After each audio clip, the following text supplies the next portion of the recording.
Bot and Pollo.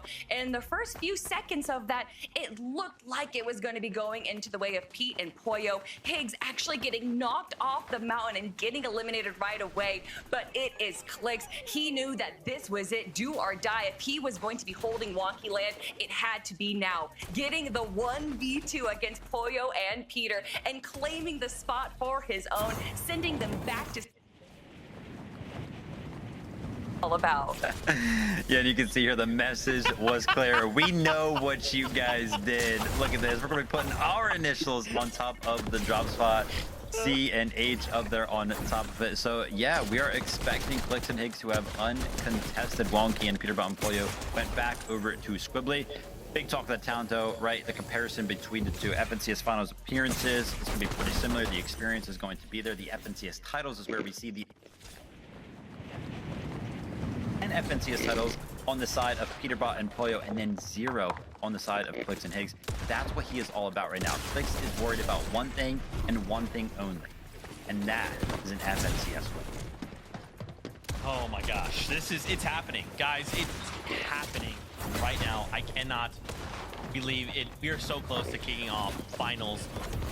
Man, to see these guys go head to head, I mean, I don't know. Do we think this is it? Do we think this could be the one, Kelly, Viv? We could finally see Clix walk away with that title? Is it just gonna kind of devolve and become like, hey, you know, we have a tournament going on, but we're just gonna come over here and we're gonna fight it out every game, and then whatever happens in the tournament, whatever. You know, there's so much you can say about Peterbot and Pollo, so many accolades you can give them. That saw the FNCS titles that they have, we saw the appearances, how many times they're getting top 5. But for Clix and Higgs, and they don't have that FNCS title, that is the big story. It is the David versus Goliath. Are they going to be able to take down the demons of North American Central? And I think as far as we have ever seen Vivid in the last few years of competition, as soon as this kind of rivalry has started, that this is the best that they have ever looked. And personally, over the last few days of scrims that we've seen, their adaptation to how they're holding high ground, even though it's early, and I know we don't like that, these kind of little adjustments that they're doing to hold high ground have really been impressive. Yeah, exactly. They have been performing well. They've been putting the time, the effort, the practice. I think they have the end game figured out, right? Clix and Higgs, I think they're doing well, but I think Peter and Pollo, they've got something up their sleeve. I think that, you know, they should be feeling comfortable towards the end game. I myself am worried about the early game. It'd be like Boxy V2 this season. Do we remember kind of what happened last time we were in an FNCS online? Peterbot literally landed on somebody else in the last final 2 games to go ahead and win that FNCS by 3 points. If it's close again, man, the early game, it could be shaken up a lot. Peterbot proving he's down to do it. I don't know if he's gonna do it this weekend, but he's willing. Oh man, anything can happen. We have 12 games total, 6 today, 6 tomorrow. It is that time. Major 1 finals are kicking off, so casters, take it away. Monster, I don't think I've ever been more excited for an FNCS in my life. The storylines coming into this major are almost impeccable. We have so many teams that can actually pull out that first place. Yeah, that's right, and the tension is starting to heat up. You know, competition on EU has always been known to be phenomenal, but there's something about the aura on NA that the entertainment is literally peak, and of course it comes down to the rivalries and the bar Peterbot has set for the entire region. But now, again, for others, it's about that legacy, right, Jacob? We want to see who, of course, but he returned to their former glory, win another FNCS for their accolades. Maybe a first-timer like Clix and Higgs could win, or maybe Monster, maybe in a dream world here, one of our first-time finalists can end up with an FNCS champion. Either way, there's still more than that up for grabs, because there's 13 spots for the Major 1 Summit LAN. And yes, you guys heard that right. The battle bus is ready. Let's get into the Major 1 finals. this will be the most intense Major 1 that we have ever had in the history of Fortnite, because 13 teams will be going to a LAN event to try to fight their way for a global championship spot. And not only that, we of course have legacy on the line. And what better region than NA to really be the cherry on top? Yeah, even got Major ones. For some reason, the top of the season is the one for him. Peterbot and Pollo, not too different. I know we know them to land at Squibbly Shores, but they make a short pit stop here at the gas station. They get the instant slurp truck, so that way they can utilize shields later on in the game. Clicks and Higgs, no surprise contested fights for them. And honestly, there were a few teams for both Squibbly and Wonky Land that were kind of teasing. Maybe we drop over here. Maybe we contest. They have landed here through the play-ins and heat, so wouldn't be crazy, but it's glad to see our two top teams here uncontested. Clicks and Higgs have quite literally gone through a Ferris wheel of emotions just to get their draw spot confirmed to themselves. For others, not so much of the same story here for Avenger and Sniper. You can besting Drew here, and Chris, who we've seen had fair amount of success coming out of the heat as they were one of the consistent big game teams, but give that a second. Let's jump in with Ulk and Electro here. This is a pretty interesting fight at the Battlewood. Yeah, and it was actually a huge moment for Electro, at least qualifying through the last chance qualifier just to get here, an amazing clutch. And I know we all see the Mending Machine plays, but the fashion in which Electro was able to clutch it out, but it never gets easier, does it, Monster? Contested side south of Battlewood Boulevard. Luckily for them, they're not necessarily fighting it out for the eliminations. They're just simply trying to get loot, maybe some extra surge before they continue on with the rest of the game. But not all fights do end up that way. Skittler does get an early game Elim onto G-Money, which kind of brings it down to a 1v1 on that side of the map. Play for Skittles to go and clutch that one up and at least keep himself in the game here. On them to the north side of the Battlewood Boulevard. So already the story's unfolding. The drop maps teaser is true. There's roughly 3 teams in this area. Now, Battlewood Boulevard, if you have the northern side, is big enough for the 2.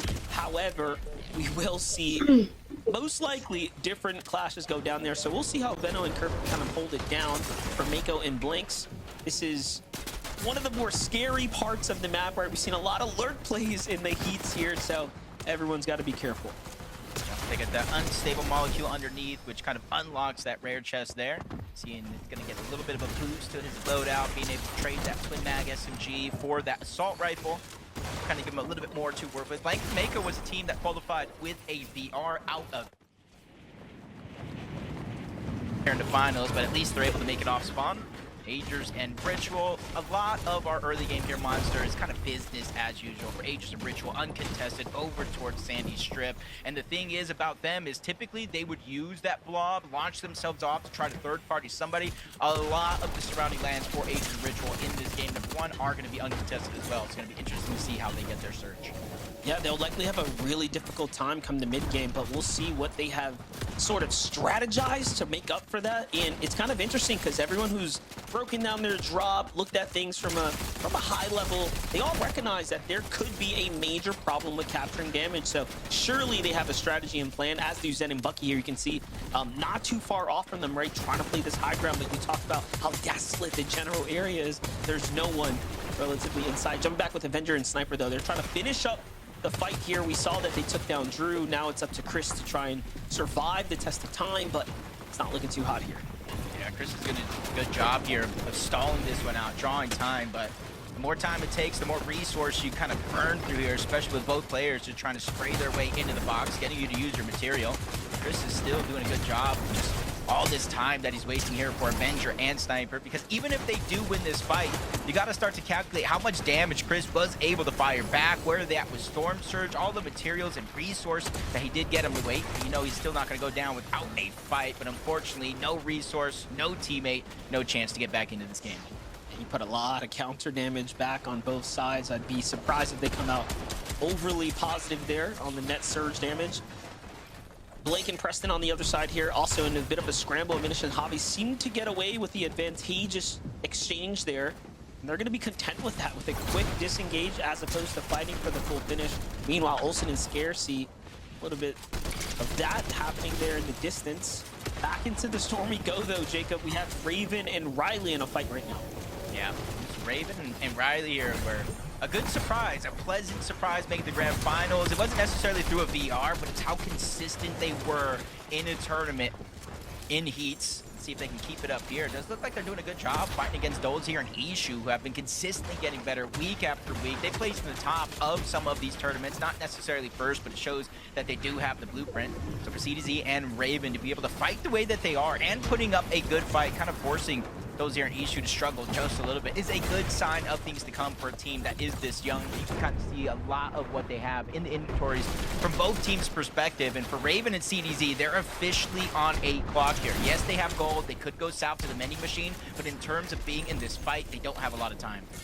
Yeah, 2 of the 31 players making their first FNCS Grand Finals appearance here today. And CDZ and Raven actually opt to disengage here. Very smart play by them not to kind of do it here in the storm like you talked about. That clock, that timer is on. The damage does tend to rack up. We'll end up catching back up with them. Back on over to Taki and Seek, though. This is of course, very much experienced team when it comes to these finals set lobbies. And I think Kelly said it best at the top of the show. You know, it's been a few weeks, it feels like, since we had a real kind of representative set lobby of this caliber. So obviously leave it to Grand Finals to give us a real look at some top tier competition. So far, you see a lot of disengages, Jacob. Players are treating this like a finals as we would normally expect. And the player count is showing it. 84 still standing here now. Yeah, that just means that Storm Surge to the game, and obviously depending on where the zone actually pulls, a lot of that control is going to kind of escape your hands if you're not proactive in getting Storm Surge. But Vigil and Braid's not too far away from their actual drop spot, kind of center map, so they can kind of bide for their time, wait for teams to rotate in. But Acorn and Bolt, instead of waiting at the top of their mountain like we typically do see, whether if it's a Div Cup, Eval, or just in scrims, they made it a priority in this game to rotate off the top of that mountain and get as close to the center of the zone as possible. Just going to show Acorn plenty of tricks underneath his sleeve. This is going to be one hard team to read. Yeah, already Acorn kind of playing a bit of a split drop here just to get that continued kind of landscape coverage here. Now popping shots from the bush, trying to see if he can tempt someone to overpeak, maybe fire back and open up some exchanges there. Here we have Muzz and Sphinx. Same scenario, different setting though. Buzz up top, Sphinx down at the bottom, replenishing material here.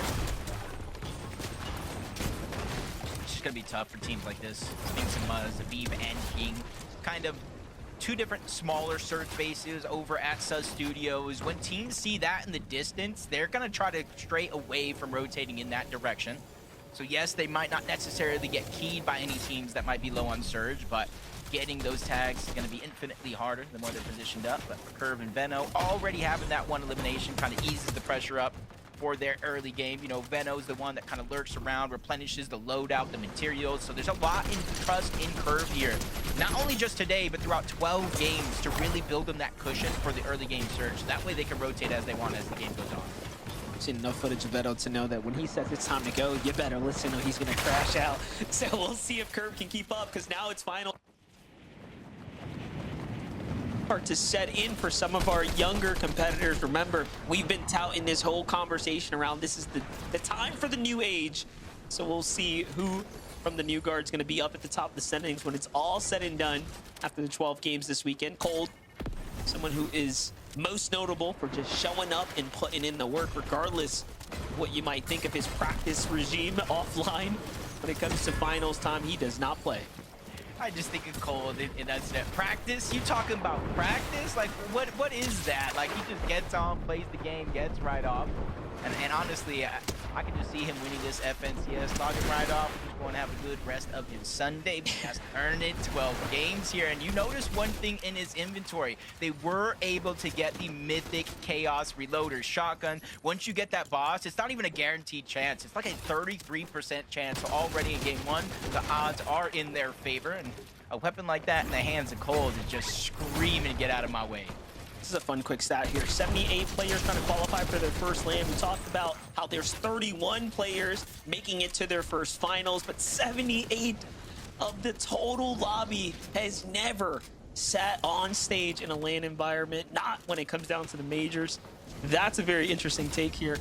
Just shows you how much more there is to be desired for some here, and that has to reflect in the hunger and the preparation, of course, coming in.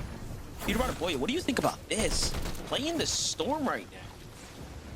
I don't think it's not necessarily anything too different. They have the squiggly shores. There's a lot of extra heals. Yes, they're in the zone now, but they got the mending machine below them, uncontested drop. You got to imagine the gold that they have in their inventory, and if things do get worse, they could jump back towards squiggly shores. There is a lot of extra heals over there, plus they do have the Rift power. Penta, another one of the teams that kind of necessarily didn't know where they were going to drop to start the day, going over towards the south side of the map, already getting that first elimination, and it kind of helps their Storm Surge totals overall. 500 monster and 37 damage above the threshold, and with the zone looking like it's kind of pulling towards the south side of the map, they don't really have to worry about much other than a max pull. One thing you will notice is that eliminations are, of course, rewarding more points. So when you see players like Penta here racking up these elims, they are, of course, rewarded for taking the fight and taking on the risk of taking a battle in a finals. 4 points is nothing to overlook. Can definitely jump you up a significant amount on the standings as you start to, you know, catch these early game eliminations. If you can catch your footing and find placement later into the tournament. Jumping into the Storm, though, here we have Highlands Wagers looking like he is teamless. Damage threshold as well. So even though he is going to be barely 22 above the damage threshold, you've got to imagine what other teams are going through in the same position. You can see CDZ Raven 257 below, trying to take the attack onto Muss and the Liquid. Keep pushing them back. They're going to be above the damage threshold, a little bit more control over their game, but they're just getting pushed and they really have no choice over the matter. And for CDZ and Raven, they're officially on a clock here. Storm Surge hasn't activated yet, but once it does, every 7 seconds, 25 damage to either shield or HP, and it's going to hurt mid-fight. Well, I can say this, they're doing the right thing. They're taking the fight early before it actually turns on. You know, we've seen a lot of players, when they make their way to finals, they hesitate a little too long in trying to fish for fights, but at least this team here started it sooner rather than later. But not finding that damage on time. You can see already the Surge starting to do exactly what it's supposed to. Meanwhile, Raven misses a very important shot. Could very well literally be a game-changing shot. Oh, no. Right back in for seconds, but he eats just a little bit too much damage. Storm Surge takes again, and instead of going down, if you guys get ticked by Storm Surge, you get actually eliminated. That puts so much more pressure onto CDZ here because he has to worry about over 200 damage, maybe getting his teammate back, and then resources on top of that while still rotating to the zone. It's not going to be in a great position here to try and out heal. It was 79 players still at the 5, so even if he survives this one, he's going to be below in the next zone as well.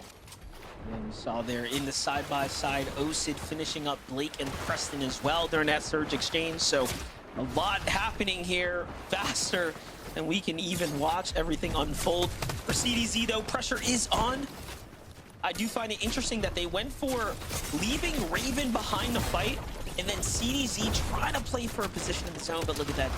Even now, not going to play off here. Threats, who, of course, has found himself here in the finals, now finds a nice limit. Just giving them that little bit more cushion here, Jacob. It's going to make the best of this game.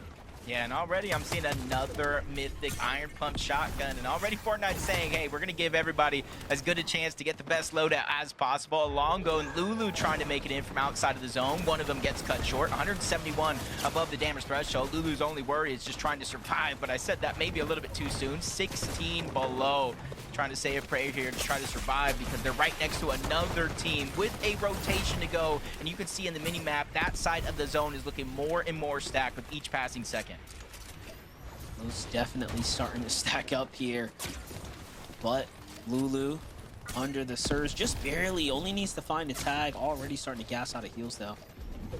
Trying to wait this one out. There it is. At least things pause here while the rotates happen, but great shot there. Puts him at least in the game for now. 4 tags from behind, and the Surge just finishes the job there. We'll see who ends up getting rewarded with the points, but no, look at this. Even in problem, we're actually under the Surge there too, so a lot happening all at once here. But hey, if you thought we forgot about the big names, give it a second here. Boya showing us that he is in this game, and they were also almost under the Surge, really showing you that these FNCS finals lobbies is no joke. Yeah, it's a whole different playing field. And I've always said it, when you play opens, when you play eval opens or any of the qualifying rounds, it's a little bit of a different field. You see teams kind of W key around, drop 20, 30 elimination games. When you end up in a set lobby with the best of the best in the entire region, it's much harder to get that much freedom to run around. That's where you're seeing a few more struggles than you normally would in some of our earlier rounds. No struggles here, though, looking like so far from Clicks and Higgs. Over 200 above the damage threshold. Multiple slices of pizza. They have the fizz. They have the shockwaves as well. 6 zones, so rather early to say this team's going to go for high ground, but so far in a lot of our tournaments and in some of those scrim games, they are the team that goes for it almost every single time. Still see Peterbot, Boyo, Cold Rapid, Reed, Cooper, Muzz, Figs, Acorn, Bolts. A lot of big dogs left in the game right now. Cooper, Reed, 5 below here. So everything, of course, coming to a close here for some. Agers and Ritual fighting for their tournament life right now. 31 below, possibly going to find themselves in a surge here. And in the storm, and Seek is just holding on to dear life here, grabbing that wall. Agers, Ritual have had enough, though. Into the box they go. They make sure they finish things up. On the other side, you see Cooper, Reed, of course, finding the few tags that they need to stay very much safe and alive here now. And love how this is all playing out, but the rotates have to come through. Agers, Ritual go for the big bounce, and they're in. Yeah, you just got to be careful rotating up mountains like this with those shockwaves. Yes, it's going to be the easiest chance you can to get up the map. You see players flying by, but it also leaves you open to getting beamed. And depending where you're at in the Storm Surge leaderboard, might not necessarily be a good thing in the feed. You kind of see Rezi going down, Light falling. Higgs is able to get an elimination onto Zen as well. So rotating is never easy for anyone. That's why it's important. That's why you see Cold and Rapid making the rotation early. It allows them to look back at the side of zone and kind of pad that cushion when it comes to Storm Surge. Actually, looked like Clicks might have got the knock and Higgs with the finish right there. So that's a real interesting pickup. But look at this. Cooper lost on the rotate here. Reed and Cooper have to play hyper aggressive. They are continuing to flirt with that line, and now it's all come to catch up. Cooper no longer in the game here. It's all up to Reed. Misses a few shots, but finds a couple onto Bolts. All right, this is going to keep him closer and closer to being safe, but he is still not safe just yet. Now I'm curious why he's not just firing blindly at different boxes right now. He needs to get some kind of damage in.